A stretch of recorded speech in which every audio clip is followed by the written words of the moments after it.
All right, welcome everyone to Twitter and YouTube at school and in the classroom. We're going to go through the whole spectrum of how you can use Twitter and YouTube both in the classroom and to engage our stakeholders at the entire school level as well. So it should be pretty fun. I have a lot of examples of student work and different things that we've done at Hammond High School over the past 5 or 6 years, so I can give you some examples of what some of this looks like. I'm your presenter for this session. My name is David Borsits.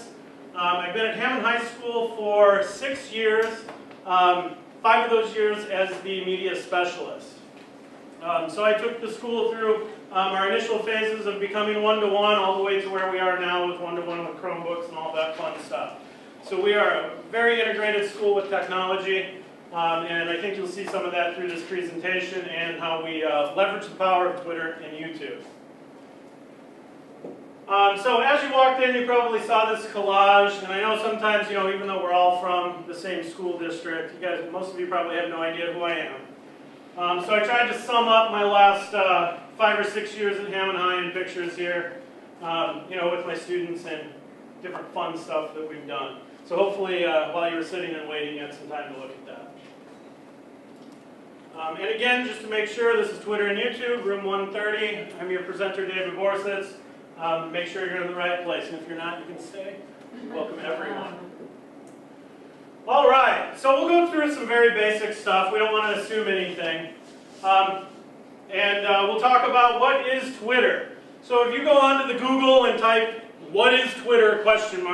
You'll get this nice little definition. So it can either be the call of a bird, or making a posting on the social media website. So when we refer to Twitter today, we're going to refer to the social media site. And at any time, if you want to follow along with my presentation, in the bottom left here, you can go to that link and view my slides. The link is goo.gl/j,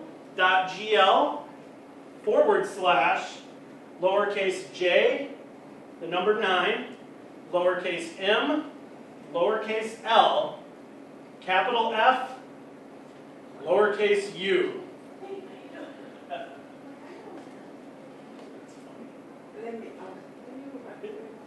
It'll come back up as soon as it's my footer. There we go. Maybe by itself eventually. Anyway, Twitter. All right, so what is Twitter exactly? Aside from the typing in "what is Twitter?" into Google, Twitter is a free social networking microblogging site. And when we say microblogging, it has a character limit. We'll talk about that. It allows registered members to broadcast short posts called tweets. And they're probably short, and it's probably called Twitter, and they're probably called tweets because the sound of a tweet is rather short. Twitter members can broadcast tweets and follow other users' tweets by using multiple platforms and devices. So it's device agnostic. You can use it on anything. You can use it on a smartphone, you can use it on your Chromebook, your laptop, whatever. Tweets and replies to tweets can be sent by cell phone text message even, desktop clients, or by posting at the twitter.com website.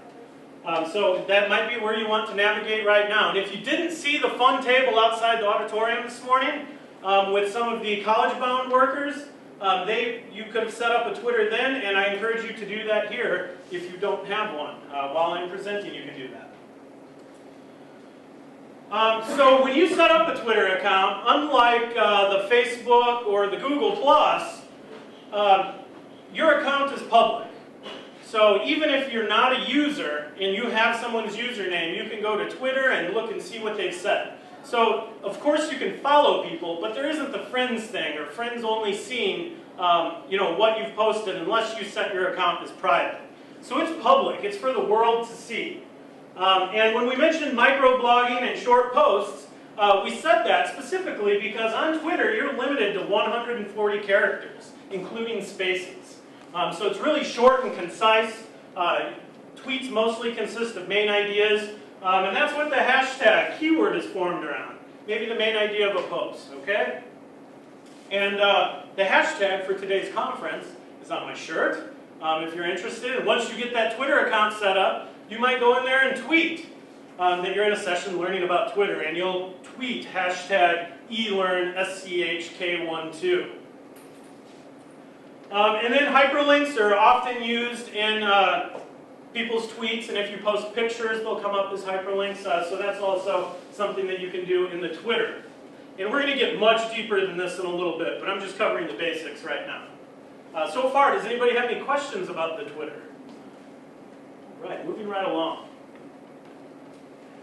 So the session is also about YouTube, and after we get through the definition of YouTube and what it was made to be, we'll talk about the uses of them and combining the two for a powerful announcement platform. So what is YouTube? So if you go onto the Google and in the search bar you type in "what is YouTube?" ? Google will give you a definition, and a very accurate one because YouTube is actually a Google product.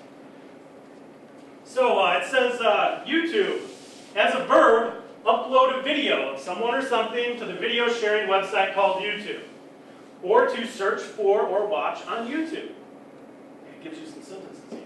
So what do people use YouTube for? How did it come about? So it was launched in May 2005, so right around the time I graduated from high school. And YouTube allows billions of people to discover, watch, and share originally created videos.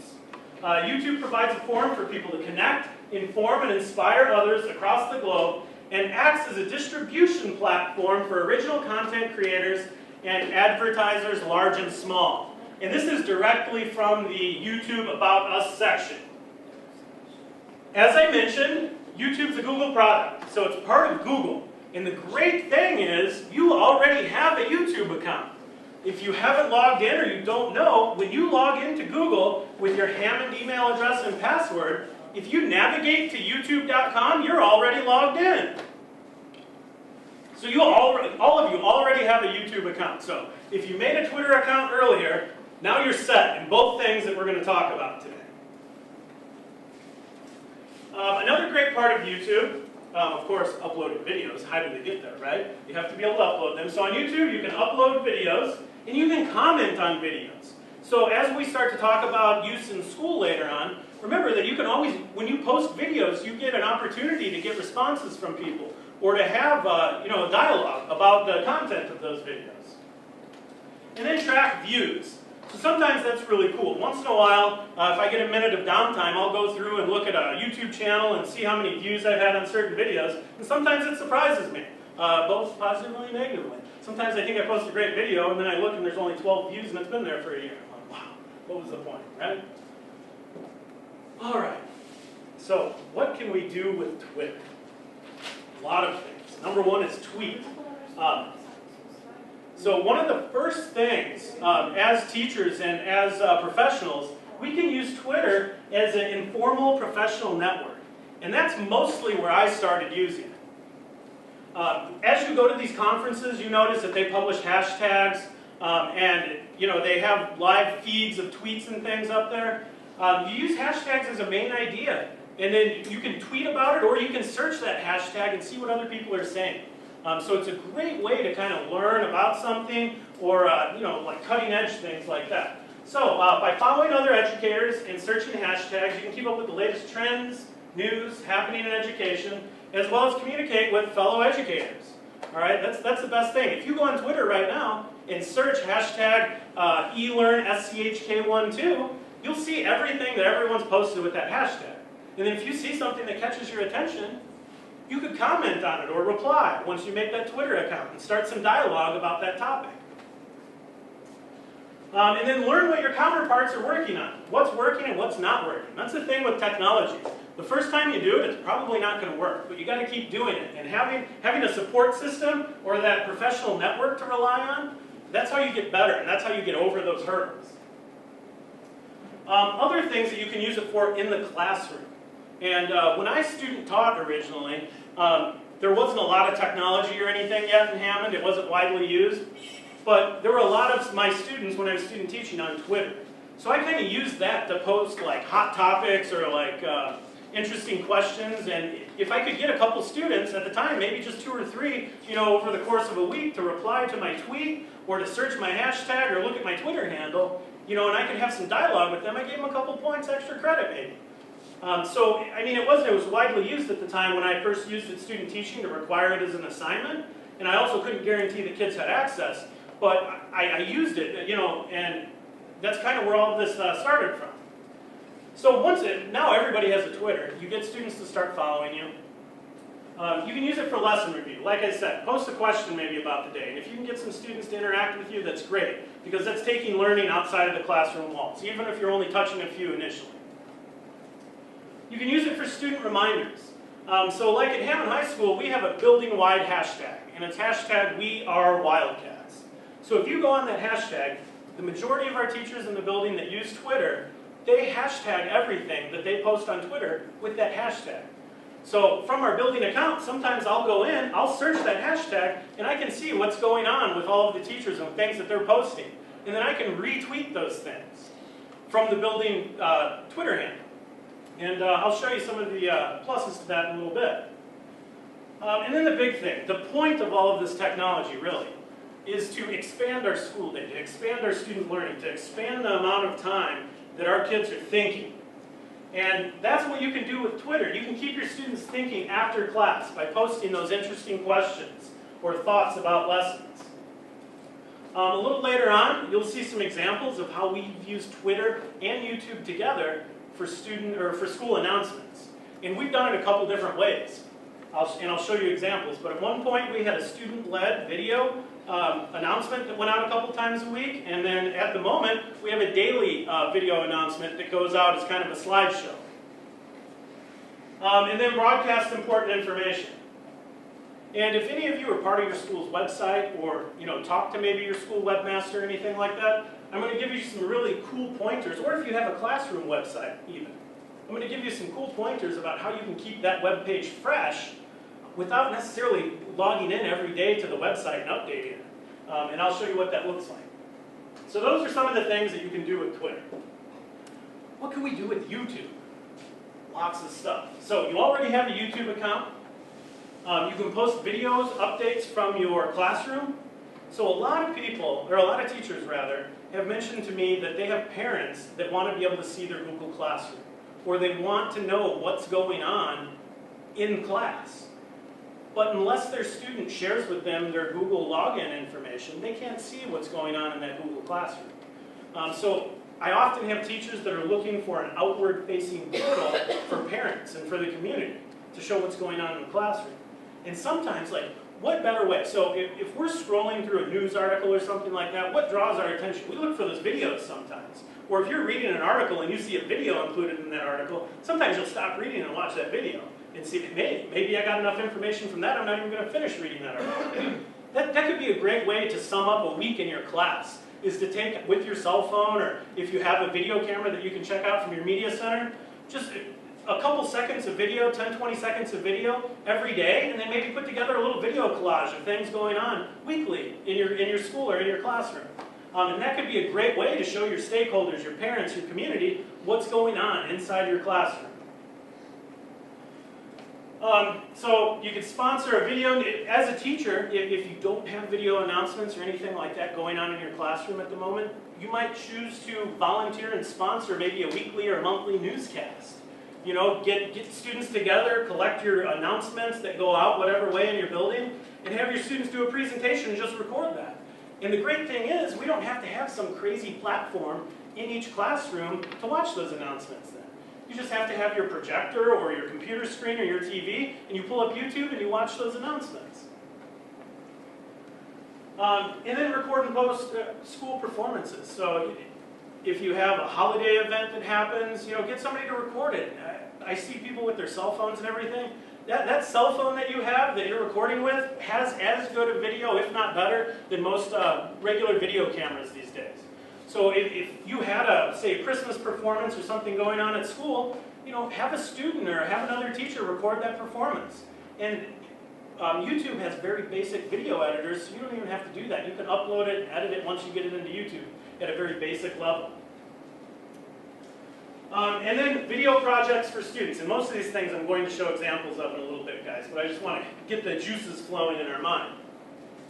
Video projects for students is a great way to do it. You can include links to videos and newsletters. So say you send out a traditional paper newsletter for your school or for your classroom. You could shorten URLs using the Google URL shortener, so it's something really short that you can type in, so it's not this giant, 200 character line.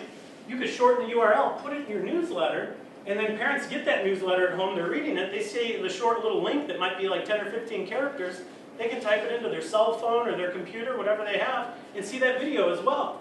So take something very traditional, like a paper newsletter, that you might send out, like I said, for at a classroom or a school level, and add some interactiveness to it. You can also open lessons with relevant videos. So recently I started teaching adult education in the evening at the Area Career Center. And it started out really dry, and I wasn't sure how to spice it up, and I realized, like, a lot of things I'm talking about, I had people that hadn't been in school for so long, they didn't have much background knowledge about what I was going to teach them. So, if we would talk about the Grand Canyon or something like that, I would show them a video, like on YouTube you can find like a 2-minute like interactive tour of the Grand Canyon, and they could watch that video and then have some background information as I'm talking about, the Colorado River that runs through it, so that they could picture things. A great way to open lessons, and then, like I said, provide background knowledge. So this video here is from one of our AP US History courses that we, I believe it was made a couple of years ago, and a lot of these videos that I'm going to show you weren't necessarily the best videos. They weren't the 100% the perfect job that our students did. Most of the videos that I'll show you are the mid-level ones, that your everyday student created. And this is like 10 minutes long, so I'm going to start it, let you see how the students created the intro, and then I'll fast forward a little bit and we'll jump along. Okay, so this was AP students had to make a reality show using a history topic, and again, this isn't the best one. The topic that they had to stay with or underneath was political machines, big bosses, and corruption in the city. Okay, and just a little fun fact here. The teacher of this class a few years ago was Mrs. Four, the e-coach that's running the show today. So this was her class a few years ago.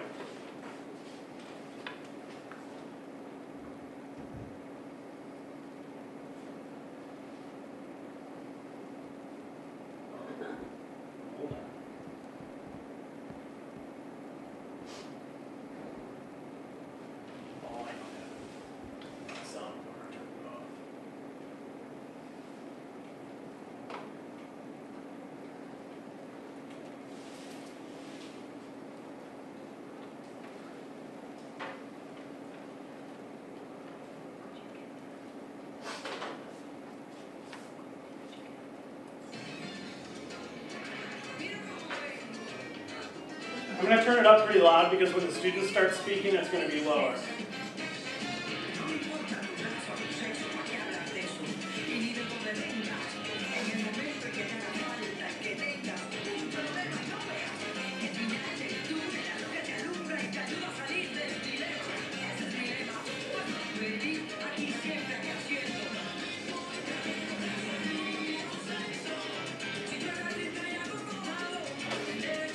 So they took the intro to a popular,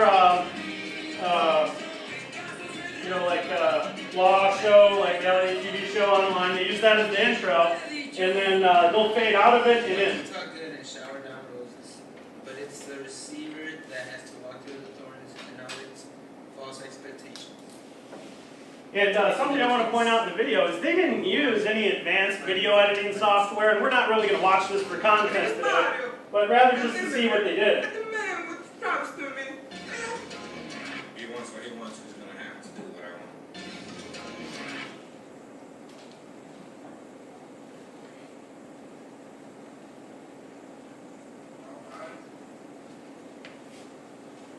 I'm just going to start skipping along here.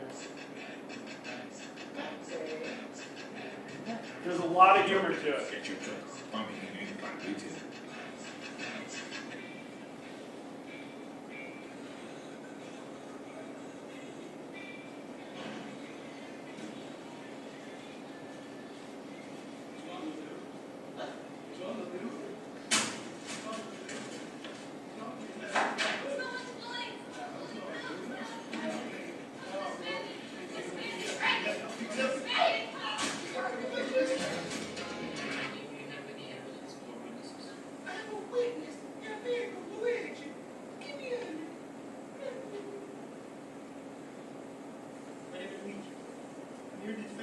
man. You see this man, Bowser, he's trying to keep a friend. You know, he's not hurting him.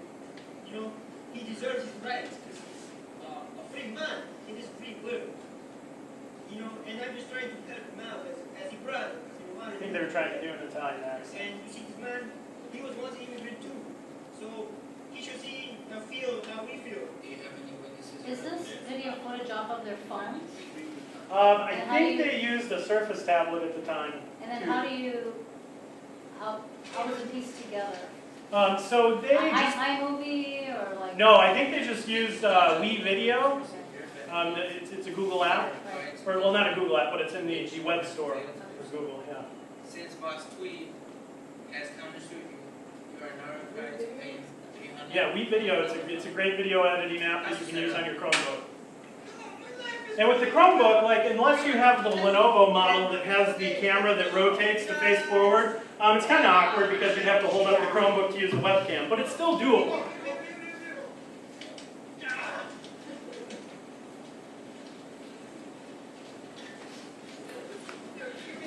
And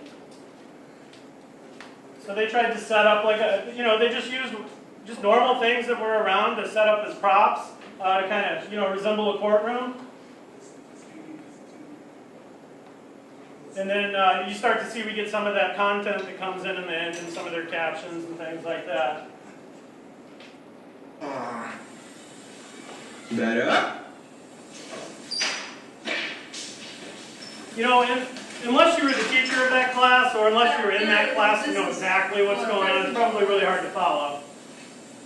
But it's just not one topic in the video. There were several things that they were talking about. Ladies, you want to stop having babies? Well, now you can with this. Birth control. I have no evidence or I have a point. My point is, All right. the Speaking Institute is bringing us back. All right, we're going to move along here. Okay, and then, so if you go to our Hammond High School Twitter channel and view our different playlists, you'll see that we have a Digital Learning Day playlist set up that has, 20 or 30 different videos in it. And on Digital Learning Day, what we did one year was, as a whole building, we decided that the theme was going to be Common Craft videos.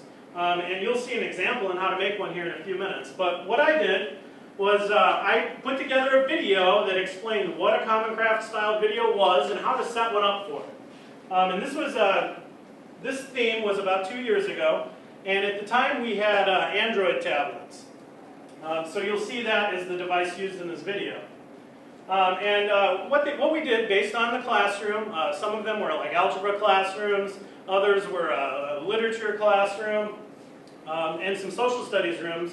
But you'll see videos created with that content, led specifically by the students. And if you have any students that maybe don't want to be on video or are really nervous about speaking in front of the camera, sometimes that goes away if it's just their voice. And that's what these videos were based around. Because I asked the entire school to participate in it, in every classroom to come up with some sort of project for that Digital Learning Day, I didn't want to require everyone to record a student or a teacher in the room. I wanted to give them different ways to do it. So with the Common Craft style video, it was a really basic thing, and you'll see in a minute, but you actually never see a student in it. You just see their props and things that they created. But this is the video that I made to explain how to do that, and it's pretty quick. So we'll take a look at that, and then we'll look at some samples of the outcome, and we'll kind of jump through those because those are a little bit longer.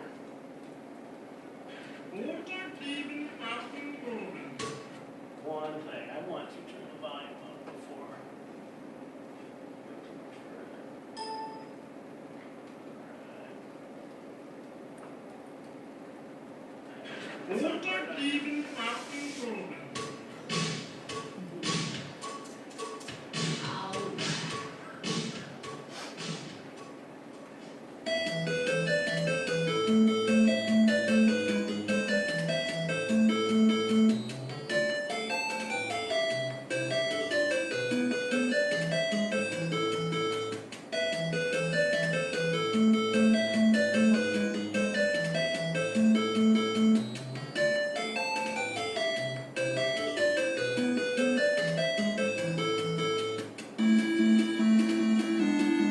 I had a camera on a tripod on top of a table, almost at ceiling height, pointing down, recording me setting that up. And what they're going to do is this is their area that camera captures.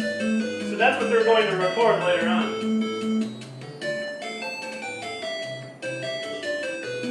And all of the props for a Common Craft video are just little pieces of paper. Maybe they have information or they're hand-drawn pictures, maybe from a book or something.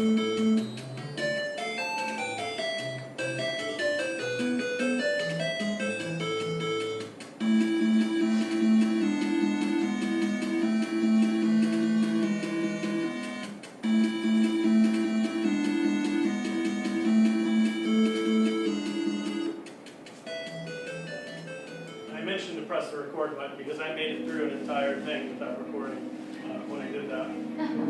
So I did that whole spiel running around. I didn't have the camera recording up there. Oh.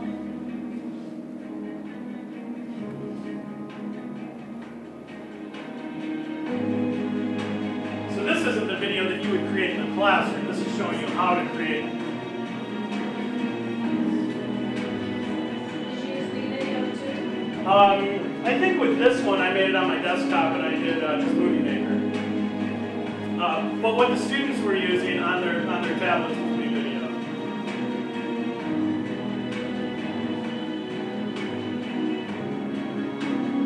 That was filmed on location. So that's how. And then we have some of the. I'm so used to pressing escape to get out of a YouTube video, but I didn't need to do that because I wasn't full screen. One of the Common Craft style videos that a couple of our classrooms did was on the book The Devil in the White City, and it kind of talks about the book.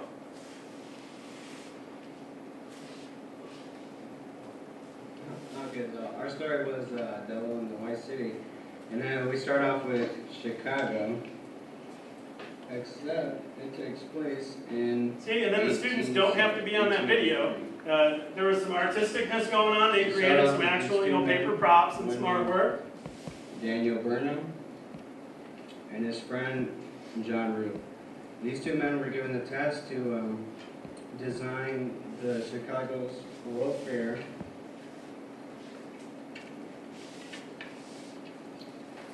However, it was a very hard struggle, and they were struggling to accomplish this, and also John Root died. However, Daniel Burnham persevered, and with good time and patience, they managed to make the Chicago Fair and bring the world's first Ferris wheel. Meanwhile, while this is happening, Dr. Holmes comes to Chicago, where he opens up a hotel, and he uses it as a place to lure his many victims, where he kills them. These were especially women.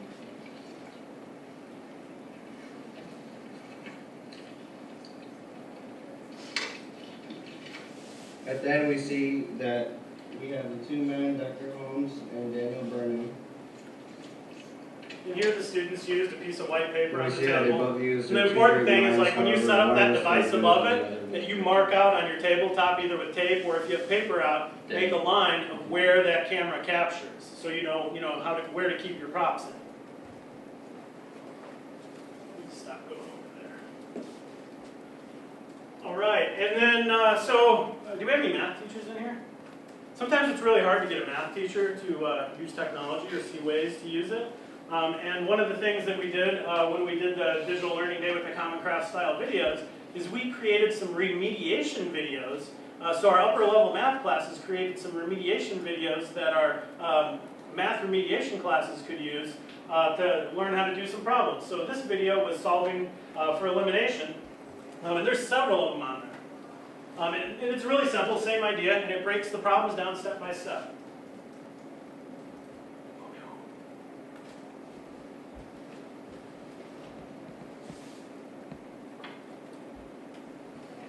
Hi, we're solving for elimination. Hope you enjoy.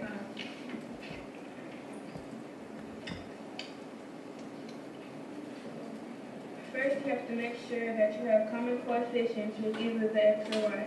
The problem is 2x plus 6y equals negative 8 over 5x minus 3y equals 88. Looks like it will be easier to get the y's the same since 6 and 3 share common factors with each other. The great thing about videos is if you're like, wait, what? You can pause it and rewind and look back. So, you know, if you have an issue with speed, when you have a video that you can control yourself, it's not necessarily a problem. 2x minus 6y equals 176. Break down the first equation. Which is great that they're recording this, because if I'm going too fast, I can go back and watch it later. 2x plus 6y equals negative 8 over 10x minus 6y equals 176. And your y's will cancel out, giving you 12x equals 168. And then let's think about this. So they wrote this all out on paper ahead of time, okay, and then they're moving it around under the camera. But say you set a camera up above a whiteboard, all right, draw your border on there. You can do your videos on a whiteboard with that camera above it and create a whole list of tutorials on YouTube. Really easy, and that'd be a much, you know, say you didn't have a touchscreen device or something to annotate and make those videos with, that'd be a very basic way of doing it. You could do it with your cell phone or a whiteboard. Making it 2. You could have students do that in the classroom, you know, if they have a cell phone with a video camera with them. You could give them a whiteboard, or they could do it on your chalkboard. Somebody could hold it in the distance so that they just see their arm and go through how to do a problem. Negative 8. And you subtract 28 from both sides. And that will give you 6y equals negative 36. And to get y by itself, you divide each side by 6.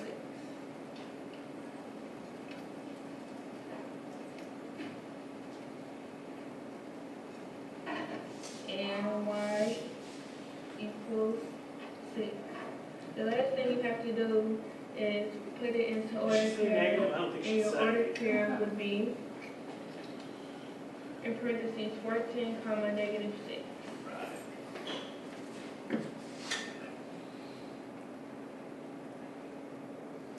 Okay, so we looked at The Devil in the White City, solving for elimination, and then one of our social studies classes did videos on the Hopi creation myth. And so we'll watch that really quick. This one has a little bit more artwork involved. Due to the incorporeal, the uncreated, the Father of gods, and the origin of everything that exists in the world, sailing over chaos, created the heavens, sun, and I want to point out that these videos were made with an Android tablet about 2 or 3 years ago. So your video quality and your audio quality, if we use the cell phone that most of us have in our pockets or our Chromebook, is going to be far superior. In the mountains. The entire universe came into being by a single exhale of his almighty breath.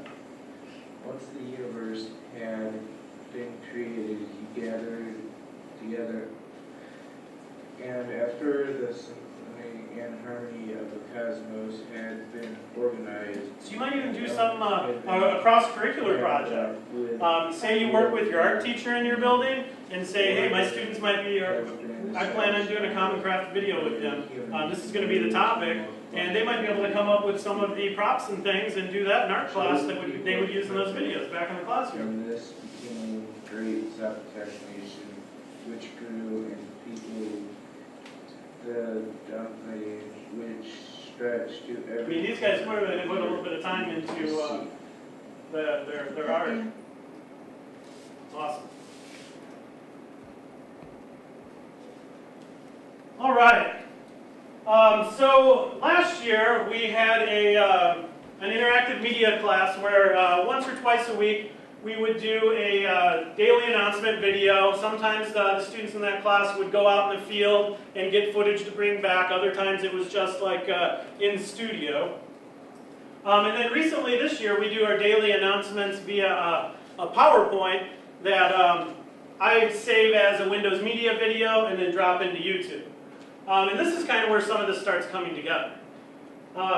So if you look at the @HHS_technology Twitter handle, you'll see hundreds of tweets that are automatically generated by YouTube.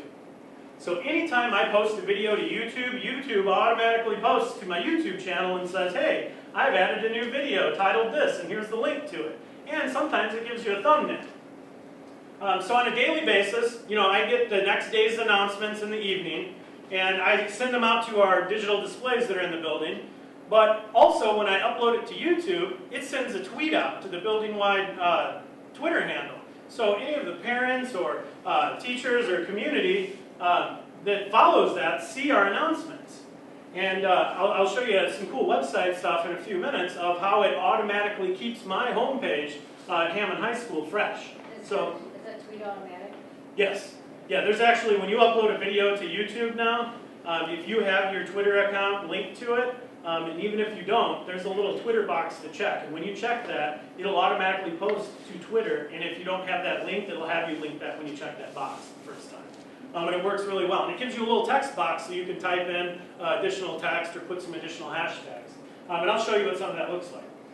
So we'll watch both of these. This one there's no sound or anything to, so I'll just scroll through it so you can kind of see what it looks like. But these right here, this was our announcements from April 29, 15. And this was from our last day of school this year. So we'll take a look at both.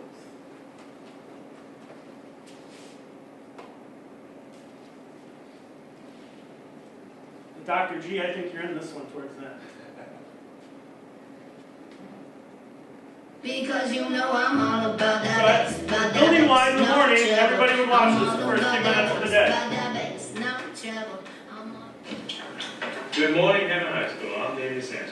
And I'm Latavia King. And these are your announcements for Wednesday, the 29th.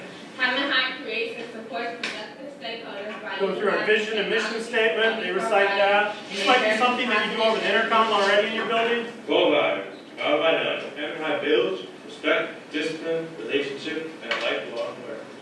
Calling all sophomores and juniors. Please inform your parents that there will be a mandatory meeting for all sophomore and junior parents and students on May 12, 2015 at 5:30 p.m.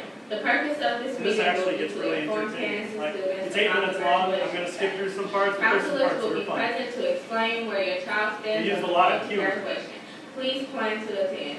Yoga will be sponsoring the Dress Down Day on this Friday, May 1st, 2015. Please purchase your tickets, any office starting today. Tickets are $2 before and after school and during lunch. Last weekend, And when I said studio earlier, this is a classroom with a bulletin board in the back. They hung up some spirit wear, some sports schedules, just nothing special. Somebody went out on location for the 5K that year.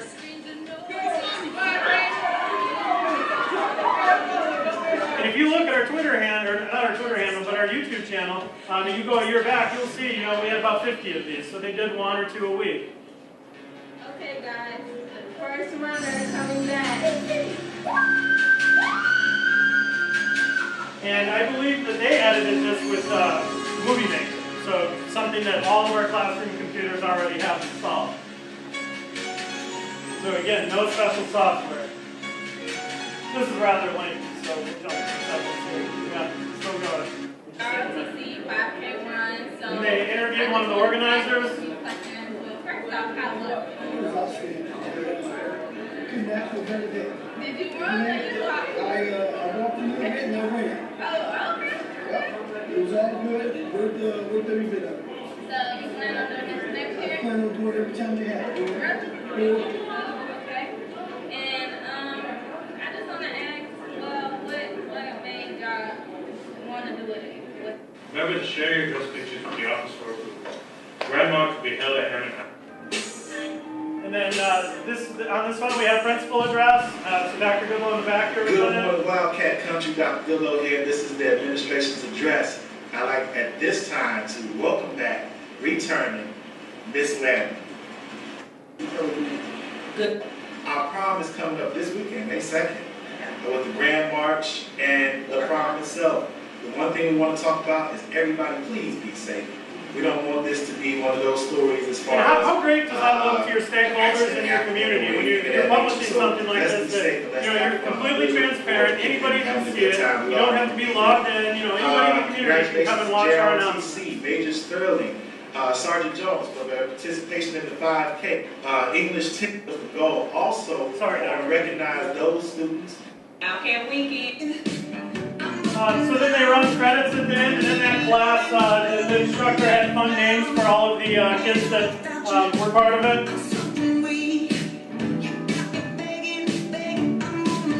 And then our favorite part, it was a pretty big thing in the building, was there were always bloopers at the end.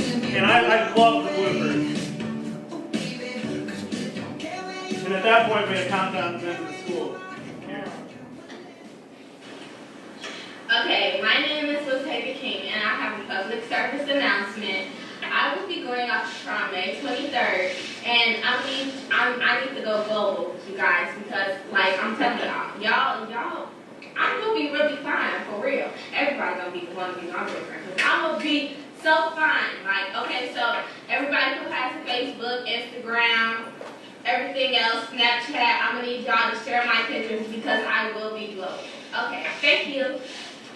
Good morning, Hammond High School. I'm Damien Santos. And I'm Latavia King, your weekly morning announcement girl. What?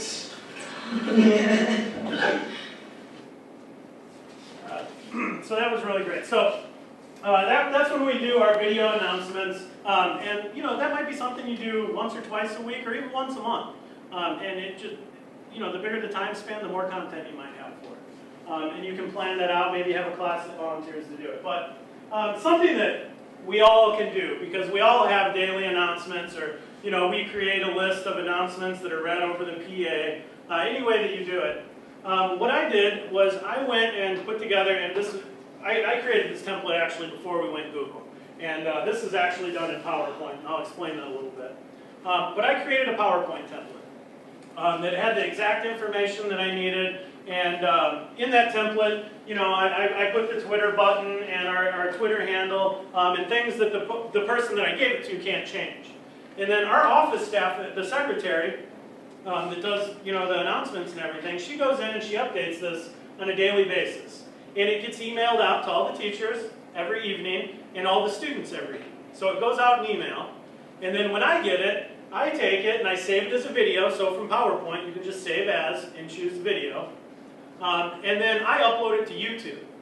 So then when I upload it to YouTube on a daily basis in the evening, the day before, we have our next day's video announcements going out to whoever is interested in looking at them. And it actually automatically updates on our homepage on a daily basis. So every day, actually the night before, we have the next day's announcements live on the homepage. And I never have to log in to our website as the webmaster and update that. Because I have just the playlist set up. So when I upload it and add it to that playlist, it updates automatically. So whether you're the webmaster in your building or you have just a classroom website, you can do that. And then you might be just doing it from your phone. You don't even have to log into your website to update it. You put that playlist on there and set the playlist. Like when you create a playlist on YouTube, you can have the newest video play first. And then when you embed that on there, I could take a video right now with my phone and add it to that playlist, and it's going to be immediately on our homepage. It's the first thing you see when you go to Hammond High School. And I didn't have to log in, and I could do it from anywhere. So that's our daily announcement, and we'll watch that really quick, and I'll kind of forward through it. You'll notice there's no sound. It changes automatically, but it's more or less just watching a PowerPoint. It's almost 7 minutes long. So it has our mission statement, core values, and this also plays in our hallway. We have 3 or 4 displays on each floor at separate ends of the hallway and in the middle and in the cafeteria. So this plays all day up there as well, which is why you saw like the lunch menu and the breakfast menu and things like that. And something else we also did a couple years ago is we added our daily attendance rate to it. So we have a 5-day bar graph that has our daily attendance. And we just keep 5 days worth of attendance with the data on there. So it becomes really transparent with the community and lets the students know, and I have it set so that only when we're above a 92% does it actually show up on the graph. You see, if you have a high day and a low day, and it's in purple, and you'll see it right there. And these days just weren't recorded yet. But you'll see our attendance rate. So, you know, in the middle of the school year when we have a full week and, you know, it's not the last day of school and things are kind of normal, you know, you'll see your attendance rate on there. And then the breakfast menu, lunch menu. So like with the lunch and breakfast menu, like that would be today's lunch and it would show tomorrow's breakfast menu. Because in reality, when kids are seeing this during the school day, breakfast has already happened. So we have the breakfast menu for the next day. You know, and then just general announcements that would typically be read over the PA go in here. We put birthdays and things on there, sportsmanship announcement, and then important reminders, some things that are always up. So that's a really simple way to do it. You don't need a video camera for this. You're just making a PowerPoint or a Google slide, saving it as a video and dropping it in YouTube. I'll show you our website here in a minute to show you how you can save some time with things. Oh, special events before we get to the website. So we also use YouTube, and keep in mind, like I'm talking about YouTube and showing you a lot of videos, but Twitter is the way of getting this out. So that's how I incorporate it. So everything I put on YouTube gets tweeted out. So if you go onto our Twitter, you'll see all of this stuff. And that's how we're kind of combining the two here. So I'm not talking a lot about Twitter at the moment, but it's all working together. So for graduation, we've always done like a picture collage slideshow of the seniors that we show before they march in. That's usually between 5 and 20 minutes long. And then in our hallways and on our displays, we honor our top 10 students, class of 2015 and then our current class of 2016. We honor them for like 2 months. We have their pictures of all 10 of them up on the displays across the building for like 2 months, showing, you know, fun facts about them, where they're going to school. So that's really cool. And I mean, you could do, you know, if you have students of the month, you know, with your PBIS program or however you're doing that, you could tweet that out on YouTube too. So I'll just show you what a couple of these look like. The top 10s, they're silent. There's no sound or audio with them. They play on our displays, and there's, you know, like a radio station that plays over them. So I'll just click through those really quick, and then I'll show you our senior slideshows that we played before graduation and that we also have on our website. So the class of 2016 top 10, we just created a template, put all of their pictures in there, where they're going to school, fun facts about them. What did this one say? He had a mustache since he was 5. You know, fun stuff. And the kids choose what they want up there. Like, hey, you know, tell me something interesting about yourself. He said he had a mustache since he was 5. Class of 2015, very similar.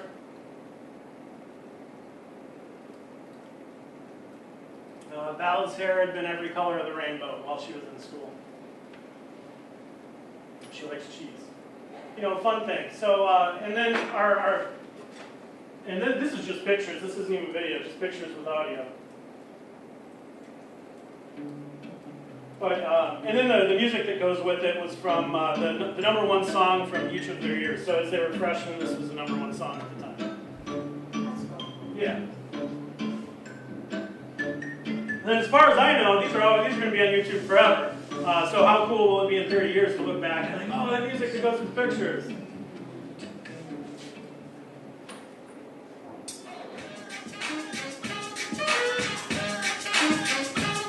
I mean, it's really fun. You know, it's a great memory for the kids. Good girls, them good girls, straight masterpieces. Stylin', wildin', living it up in the city. Got Chuck's on with Saint Laurent. Wait a minute, fill my cup, put some nigga over retire, man. I'm too high. Bitch, say my name, you know. But I never run away, even when pulled on me. I need a one dance. And then I'll just go through this one just this quick. This one was 20 minutes long. That was fun. The audience got a little restless, but.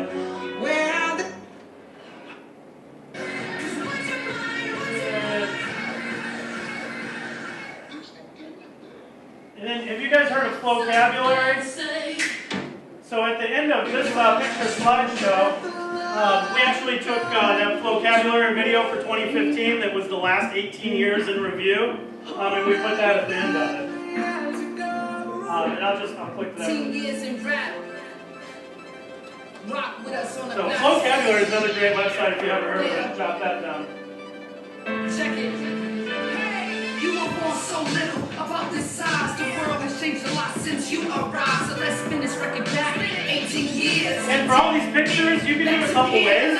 You can have students submit pictures to you, or you can work with your school's yearbook sponsor to get some of those photos. Lots of different ways to do it. You can go and poach them off of people's Facebooks and things like that, or figure out your students' Twitter handles and things, and go and find pictures. Celebrate the millennium and hit the streets. 2000 core wins. No Bush wins. Or in the end, it's decided by the Supreme Court. So that was really fun. Different ways to use that. So it's really important. These were some tweets from graduation that went out. Mr. Kyleman does our JAG program, Jobs for American Graduates, and he took several photos and tweeted them out. And then this is just an example. So that evening on May 27th, the day of graduation, I've been keeping the senior slideshow kind of hush-hush. I tweeted it out right as those guys were walking in the auditorium after the parents and everybody saw it. I'm sitting there in an audience and I sent it out on Twitter to make sure that everybody saw it. And we put our hashtag on there. Hashtag We Are Wildcats, hashtag SCHK12. So not only did I get this on Hammond High School's homepage, but because on the district homepage, they have a Twitter box that does SCHK12 tweets, I also had our YouTube video and everything, and congrats to Hammond High School class of 2016 on the district homepage. So there's a lot of ways to leverage that power. And it comes in, the form of hashtags, and those being the key words. So that's what it can look like on the Twitter. If you take a picture from your phone and post it, or when YouTube automatically sends that tweet out. And keep tweeting. So our daily announcements, these were the announcements from the 25th. When I post them on YouTube and they automatically tweet, this is from our Hammond High School Twitter. They go out, says announcements, May 25th, We Are Wildcats, SCHK12. So not only, again, is it on our homepage, but I have it on the district homepage too, until somebody bumps me down. And then teachers around in our building that have Twitter accounts that are tweeting, using those hashtags. Those things are appearing on our homepage automatically, so it's always fresh. And it's transparent, and it's great, it's colorful, and it's vibrant. Our tennis coach, we did the field day for Kenwood this year. One of our students, it was hot out, cutting the legs off of her pants. Dr. Goodlow in the back, he tweeted out a picture of the top 10. What was that, at the admin building? Or no, that was at Purdue. That was a top 10 luncheon. And he got 6 likes, a couple of retweets. Our senior picnic, maybe it was Frankfurter Friday, I don't remember what day that was. And then keep it fresh. So when I send those announcements out, they automatically load onto the playlist of our website under recent news. And then we have our Twitter feed constantly. And I just snippet this the other day. We're trying to recruit Craig Robinson to speak at our graduation next year. He used to teach at Edgar's at one point. He's a comedian guy from like Hot Tub Time Machine and all that. So I was a class of 2015 sponsor, and then we have a class of 2017 that I'm sponsoring now. We're trying to get a really awesome, kind of celebrity speaker. So we've been on this guy for a few years. So we just keep tweeting at him once in a while. Different things that we do. So, it's constantly fresh. I could, it'd be a bad idea, but if I didn't go in here all year and update it, if we have daily announcements that go out every day, that always has the most current date and what's going on in the building on your homepage. And then same thing with this. I don't have to update this. I don't have to be the one that tweets this. If anybody uses our hashtag, it goes up here. And so that homepage is constantly fresh. And I know that that's a big thing as we're trying to get websites updated constantly. It is keeping that. And these are automatic ways to do it. I love things that are automatic and kind of just in the moment. All right. Is that my last slide? I think so. So hopefully you came up, you saw a few things that you could use, take back to your building, give those ideas to people that will use them or use them yourselves. Does anybody have any questions? Go ahead. Retweet. Retweet. So if you tweeted something right now, and I have trying to tweet more frequently, but part of me like doesn't get the whole concept of retweet. Okay, and this is a good thing, because I just thought. So, if I, on our homepage here, if I embed our Twitter, and I have it embedded as HHS_technology. So at the moment, this is set up, so only things that are tweeted from HHS_technology make it onto our homepage. And that's a good thing, because if you have it set up to just post things from a hashtag, say I had it set up so that anybody that uses the hashtag #WeAreWildcats goes on our homepage, I could go and say something negative and use that hashtag, and then it would be on our homepage. So only things here are things that I tweet out or retweet. So what retweet means is I see a tweet that somebody else tweeted that I like, and I retweet it, which means it sends it out and says it's yours, but it also appears like on my stream or my Twitter feed. So it's like sharing on Facebook. Like the major reason why people retweet is just like a kind of a show of support. Right. I really like this, or well, there's a favorite or a like button, on Twitter as well. yeah, like a little heart. Right. Okay. So you can do that, but retweeting it is like kind of a step beyond that. Okay. Like, or I also think this, or I also want to say that. Okay. So like any of our teachers that use the anybody in our building, if I see somebody that uses the hashtag #WeAreWildcats, I retweet it. Because it's part of us. And different things I see, like sometimes the IMELearn hashtag, I'll go and retweet things from there. Kind of like ideas that I agree with, that I want people that might follow me and not that person's. Any other questions? Awesome. Did everybody get the link to my slides that wants it? It won't show up. It doesn't work? I went to the station that I Right. signed, Yeah. and then you get that the link there. Right. That's how I got And it. that's the other thing I want to tell you guys. It didn't work. Right, before you run out, I also have the link on the SCED website. Yeah. So the schedule, the link's on there, so if you want to see this. And I also, I tweeted it out. Okay. What's your, I'm trying to find you on Twitter, but. It's just DM Borsits. Oh, And then the Hammond High School one is HHS_technology. DM Borsits? DM, David Michael Borsits. Borsits. What's the other one? I got you. HHS_technology. HHS_technology. All right, gotcha. I got it now. Awesome. Good job. Thank you. I'm free to answer your questions if anybody has questions they want to ask privately as we're done. But that's it, guys. We're wrapping up. When you had that camera, when you were putting it on top of the book, Yeah. was that one of these? It Um, was something else. no, I think it was just a cell phone on a tripod. Oh, okay. I was wondering what that was. Yeah. That was good. That's something else. Yeah, and if you have your students do projects, I mean, you'll design. There's kids that are shy, and Right. you could just create a video and present it. Right, that was the greatest thing. It was just Voice in there. it. It's something that Yeah. is How do you bring it all the way down to kindergarten? I mean, these are all cool. Yeah. But how do you bring it all the way down? How do you bring it all the way down? Quick, off the cuff suggestions. Yeah, well, I guess they're probably not going to be carrying cell phones or anything, so you probably have to. Yeah, we Right. have to do it. Yeah, Do you so- have any like off the cuff ideas of how to incorporate that in the class? I would guess like when you're in kindergarten, you're just coming out of a daycare situation, coming to school, and those parents might have been, watching their kids, on the camera or something that their daycare has. So what if you created like a 3 or 5 minute like weekly snapshot of what's going on in your classroom? So just little 10, 15-second videos here and there of things that you're doing, and then just put it all together and do a video once a week from your classroom.